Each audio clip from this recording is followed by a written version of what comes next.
नमस्कार। आज का दिन आपका शुभ हो, मंगलमय हो। अभी अभी आपको मैंने एक बड़े सीधे साधे बिना म्यूजिक के गाने की 2 लाइनें सुनाई। कितना साफ सुथरा गाना, और गाने वाला बच्चा कितनी पवित्रता सी झलकती है, प्योरिटी, होली हार्टेडनेस। काश के ऐसी होली हार्टेडनेस हमारे पॉलिटिशियंस में आ जाए तो यकीन मानिए हिंदुस्तान का नक्शा ही कुछ और हो, नक्शा ही कुछ और हो। फिर जो कुछ कोई पॉलिटिशियन कह देगा वो कर भी देगा।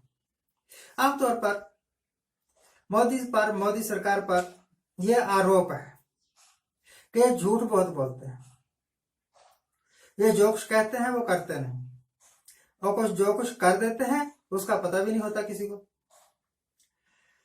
कुछ हद तक ये बात ठीक है, परंतु कुछ हद तक ये झूठ भी है।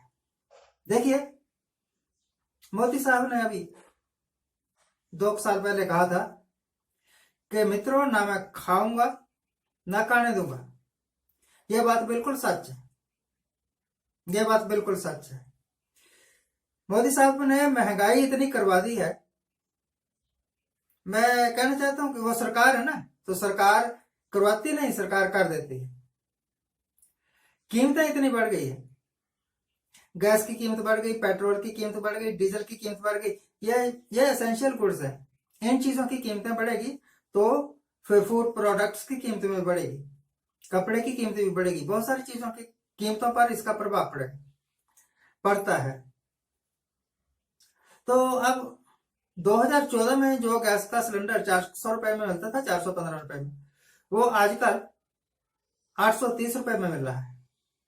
इस 7 साल के वक्फे में गैस की कीमत दुगनी हो गई। इसी तरह पेट्रोल की कीमत भी लगभग 1.5 गुना हो गई। तो आप यह समझिए कि मोदी साहब ने कहा था कि ना खाऊंगा ना खाने दूंगा। अब यह तो मुझे पता नहीं कि वो कुछ खाते हैं या नहीं खाते, परंतु खाने वाले तेलों की कीमतें बढ़ गई हैं, डीजल दालों की कीमतें बढ़ गई हैं, शुगर के अलावा चाय की कीमतें बढ़ गई, हर चीज की कीमतें बढ़ गई है ना, ई टेबल्स की कीमतें बढ़ गई। वो बर्फी, वो मिठाई, खोए की मिठाई जो 2014 में 150 रुपया किलो थी, अब 350 रुपया 400 रुपया किलो है। आप सोच सकते हैं, आप कल्पना कर सकते हैं कि बर्फी खाएंगे, परंतु आप खा नहीं सकते क्योंकि महंगी बहुत ज्यादा है। तो मोदी साहब ने कहा था ना, खाने नहीं दूंगा। वो आपका बजट इतना खराब कर दिया उन्होंने, महंगाई इतना ज्यादा कर दी उन्होंने कि अब आप चाहते हुए भी ना तो अच्छा भोजन खा सकते हैं, ना अच्छा कपड़ा पहन सकते हैं। दूसरी तरफ मैं सिखों की बात करता हूं, अगर करूं तो दिल्ली गुरुद्वारा प्रबंधक कमेटी ने जो हॉस्पिटल बनाया ना, 100 बेड का, डायलिसिस का हॉस्पिटल, किडनी का हॉस्पिटल, उसमें फ्री इलाज होगा, कोई खर्चा नहीं लगेगा किसी का, किसी भी जाति का, किसी भी धर्म का, किसी भी रंग नस्ल का आदमी जाके वहां इलाज करवा सकता है। यहां बिलिंग का काउंटर ही है ना।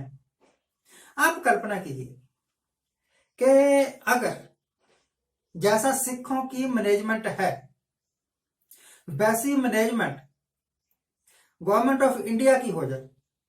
कल्पना कीजिए कि 1 साल के लिए ईमानदार, नेक, गुरु को मानने वाला, गुरु ग्रंथ साहब को मानने वाला एक सिख ही प्रधानमंत्री है, एक सिख ही डिफेंस मिनिस्टर है, एक सिख ही फॉरेन मिनिस्टर, सारे मिनिस्टर सिख हैं, और प्रेसिडेंट ऑफ इंडिया भी सिख है।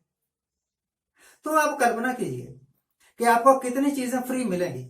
दिल्ली का जो मुख्यमंत्री है वो सिख नहीं है, परंतु चलता उसी पथ पर है। दिल्ली के सिटीजन को ज्यादा करके चीजें फ्री दे दी। अगर सिखों की गवर्नमेंट इंडिया में आ जाए ना, सिर्फ 1 साल के लिए, बाद में आप फिर संभाल लेना, हिंदुइज्म फिर ले आना, तो भैया यकीन मानिए कि पूरे हिंदुस्तान के बच्चों को एजुकेशन फ्री होगी, कोई पैसा नहीं लगेगा, MA PhD तक। और जितने भी एजुकेशन के नाम पर दुकानें खुली हुई है, प्राइवेट यूनिवर्सिटीज, प्राइवेट, वो सब बंद कर दी जाएंगी। सिर्फ सरकारी संस्थानों में बच्चे पढ़ेंगे और उनको पूरी सुविधा मिलेगी और वो अपनी जिंदगी सुधारेंगे। कोई भी ऐसा कोर्स नहीं चलाएंगे जिसको करने के बाद बच्चों को रोजगार ना मिले। पहली बात, सारे लोगों को अधिकार होगा कि वो अपना इलाज गवर्नमेंट हॉस्पिटल में करवाएं और मैक्सिमम रियायत दी जाएगी गवर्नमेंट हॉस्पिटल में इलाज के वास्ते। ये जो प्राइवेट हॉस्पिटल्स, मैक्स जैसे प्राइवेट हॉस्पिटल्स, एस्कॉर्ट्स जैसे प्राइवेट हॉस्पिटल खुले हुए हैं, इनके ऊपर लगाम कसी जाएगी या इनको बिल्कुल बंद कर दिया जाएगा, क्योंकि ये इलाज के नाम पर लोगों को ठगते हैं। जो इलाज 50,000 रुपए में हो सकता है, ये उसके 20 लाख रुपया बिल बना देते हैं।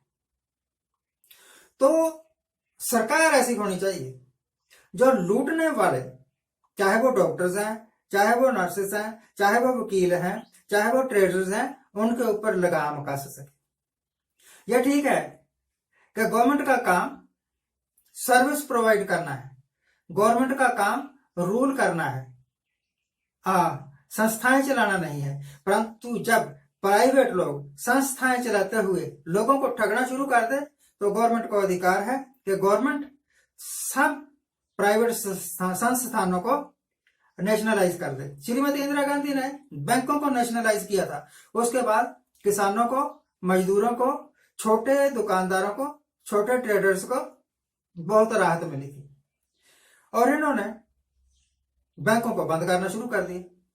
अगर सिखों का राज हो जाए तो हर एक आदमी को घर प्रोवाइड किया जाएगा। उनको नहीं किया जाएगा जिनका रोजगार ही है कि झुग्गियां बना के दूसरे जगह रहना और फिर अपनी ही झुग्गियों को आग लगा देना, फिर सरकार के पास जाके पीटना कि हमें कुछ मदद दे दो। ये तो इनका बिजनेस है। अगर सिखों को राज दिया जाए, सिख राज कर रहे हो, डिफेंस मिनिस्टर सिख हो, डिफेंस मिनिस्टर सिख हो, प्राइम मिनिस्टर सिख हो, ऐसे बोला ना मैं पहले, तो भैया चाइना जैसे टुच्चे देश की हिम्मत नहीं कि वो हिंदुस्तान की तरफ आंख उठा के भी देख ले। समझे आप? अगर सिखों को राज करने का मौका दे दिया जाए, मैं एग्जांपल दे रहा हूं, मुफ्त में बिना सरकारी मदद से इतना बड़ा करोड़ों रुपए का हॉस्पिटल बनाया है हमने। सिख एक ऐसी कौम है जहां भी जब भी किसी को दुखी देखते हैं, भूखा देखते हैं, नंगा देखते हैं, इसकी मदद के लिए दौड़ पड़ते हैं, लंगर लगा देते हैं। रिकॉर्ड है, पिछले 20 साल में आप देख लो, सिख एड वालों को देख लो, जहां जहां भी आपदा होती है वहीं जाकर लंगर लगा देते हैं। तो जब इनकी सरकार आएगी तब क्या करेंगे भाई? हिंदुस्तान स्वर्ग बन जाएगा, स्वर्ग। यकीन मानिए, मैं झूठ नहीं बोल रहा। इसी को कहते हैं खालसा राज। जिनको ये खालिस्तान नहीं कह रहे हैं, उनके हाथ में कोई पावर है नहीं और उनके पास कोई बहुत पैसा भी है नहीं, फिर भी वो देश को स्वर्ग बना रहे हैं। और जिनके पास पावर है वो एक सड़क भी बनाते हैं तो साथ ही टोल टैक्स लगा देते हैं कि अगर भैया हमारी सड़क से निकलना है तो पहले टैक्स दे दो। अगर सिखों का राज हो तो जितने भी ये टैक्सेस हैं वो सिर्फ आधे कर दिए जाएंगे, आधे। पेट्रोल कभी भी ऐसा नहीं बिकेगा कि 40 रुपए का पेट्रोल हो और 60 रुपए उसके ऊपर टैक्स लगे। कल्पना करिए, सोचिए, क्या हिंदुस्तान को ऐसी लुटेरी सरकार चाहिए या ऐसी सरकार चाहिए जो कि लोगों की सरकार हो, लोगों के द्वारा सरकार हो, लोगों के वास्ते सरकार। धन्यवाद। सोचिए। Thank you very much. ये मेरा एक सपना है। मुझे पता है कि हिंदुस्तान में सिखों की आबादी सिर्फ 1.5 करोड़ है। ये सपना हिंदू बोल लोग कभी पूरा नहीं होने देंगे, परंतु अगर ऐसा हो जाए तो हिंदुस्तान स्वर्ग से सुंदर बन जाए। Thank you very much for watching. आज जिनका जन्मदिन है उनको हैप्पी बर्थडे, आज जिनको मैरिज एनिवर्सरी है उनको बहुत बहुत शुभकामनाएं। सदा सुखी रहिए, आनंद प्रसन्न रहिए।